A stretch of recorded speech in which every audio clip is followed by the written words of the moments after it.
The people of Crimea decided in a referendum in 2014 that the Republic of Crimea and the city of Sevastopol become part of the Russian Federation. The US and EU countries refused to recognize the referendum results, and the residents of Crimea received sanctions in response. If, as the West claims, Crimea is annexed, then the residents of the region are victims. So, what are they being sanctioned for? And if they voted, then it is a manifestation of democracy. How can we punish democracy? After all, a referendum is the most democratic way to express the will of the people. The sanctions have denied 2.5 million people living in the south of Europe access to heat, electricity, water, and communications, and have restricted, contrary to existing conventions, the freedom of movements of citizens and communication with families and relatives of diaspora communities in Crimea.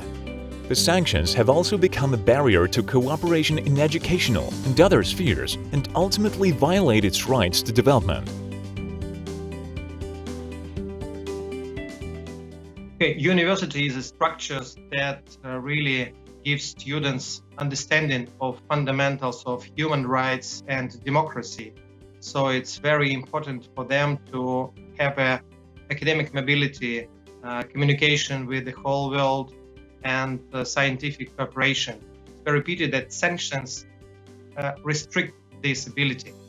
And I think that especially now, people should understand that culture, education, science, healthcare should never be under sanctions. And as Dr. Martin Luther King told once, darkness cannot drive out darkness. The light only can do this. So the sanctions can never drive out sanctions. The communication only can do this. A very serious blow was dealt by the introduction of the travel ban for Crimeans to EU countries. At the same time, representatives of European nations, Greeks, Bulgarians, Germans, Italians, Estonians live in Crimea. The prohibition for them to visit their relatives violates the Helsinki Final Act of 1975. The EU recorded this ban in writing as proof that Europeans themselves violate democratic principles and conventions. Business suffers from sanctions. The International Postal Service does not work in Crimea. It is impossible to make international bank transfers.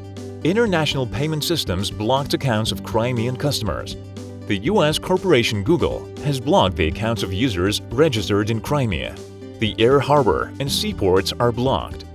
European and US businessmen who would like to work with Crimean enterprises cannot do so.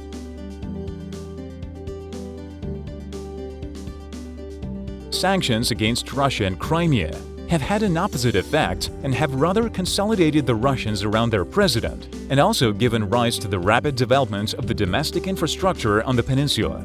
The policy of unilateral sanctions at a time of global universal cataclysms, such as the coronavirus pandemic, is unacceptable and simply unreasonable.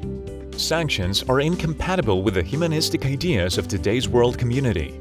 In particular, the right of each and every person to live a decent life without outside interference. Collective action against a country does not justify them in any way, nor does it make them legitimate compared to individual action. But banning sanctions is quite possible. Implementing this idea would make the world a little more stable.